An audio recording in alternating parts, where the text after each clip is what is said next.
Hi, Steve Von Brand here for the Bass College. I'm down here at the Northeast River with Mike, and we're getting ready to run out here in the morning for a couple hours before the heavy rains come and the storms start up and it gets too hot, and we'll see what we can do. We'll see you guys in a minute down on the flats.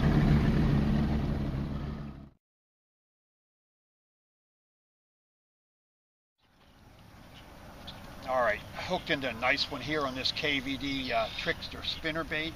And the grass right here off of Aberdeen. Look at that baby. Oh yeah. See?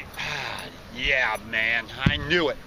Had to find that right water. Just a little bit more clear with the grass. 3.6 feet deep.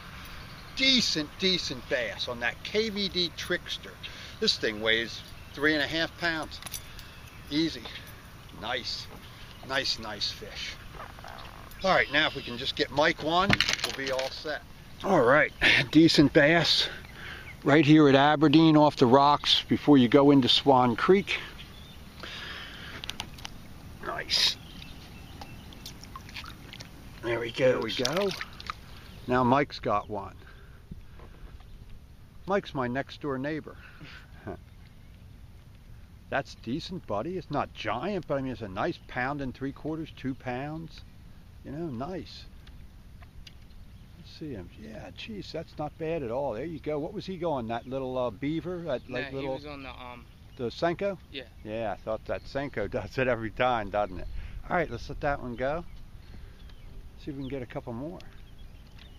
All right, we're getting ready to run back up into the northeast because we're just running out of time, but I think we found a pattern. We started flipping these bushes, the heavy, you know, laydowns and, you know, brush pile type things, you know, the real gnarly cover back here in Swan Creek. And Mike had one on the Senko that had a good fish, 3 pounds or so it seemed like, all wrapped up around in the branches, and it just came off. And then I flipped a jig in on an isolated stump at the base of it, and man, he nailed it. And ran, you know, 50 miles an hour like they do, and I set the hook and it just came unbuttoned. So, but I think we would have a pattern if you really, you know, wanted to work all the laydowns in here and hit the, you know, real heavy cover like that. I think you probably pull 5 good fish out of here on jigs and Senkos. But we're going to run back up, hit a couple docks in the northeast, and then we got to get out of here. I only can stay for a few hours today, but looks like you could still catch a good 15-20 pound bag here, no problem at all. Get out of here. We didn't have much time today. We only had till 10 o'clock, so. And it is getting pretty warm, but we got onto a pattern. We figured it out a little bit too late. If we had known in the morning that they weren't in that first grass bed that I've been catching them on, if we had known that they were in the second grass beds, which were a little clearer, down by Havre to Grace, boy, we could have stayed there in the morning and probably really whacked them.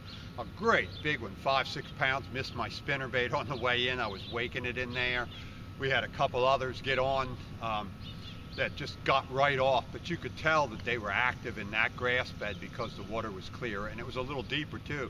It was on the edge of 7 feet, but went up into just 3 and 2 and 1.5 feet of water, which is what you want.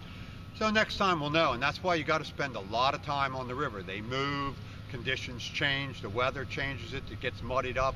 You got to really spend some time out there, follow the fish around, and find that cleanest water in the grass.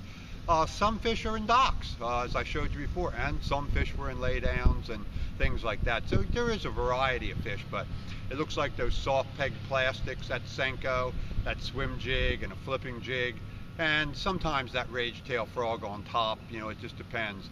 That's the ticket most of the time right now. So until next time, this is Steve Von Brand for the Bass College down here in the Northeast with Mike, and we'll see you next time down in the water.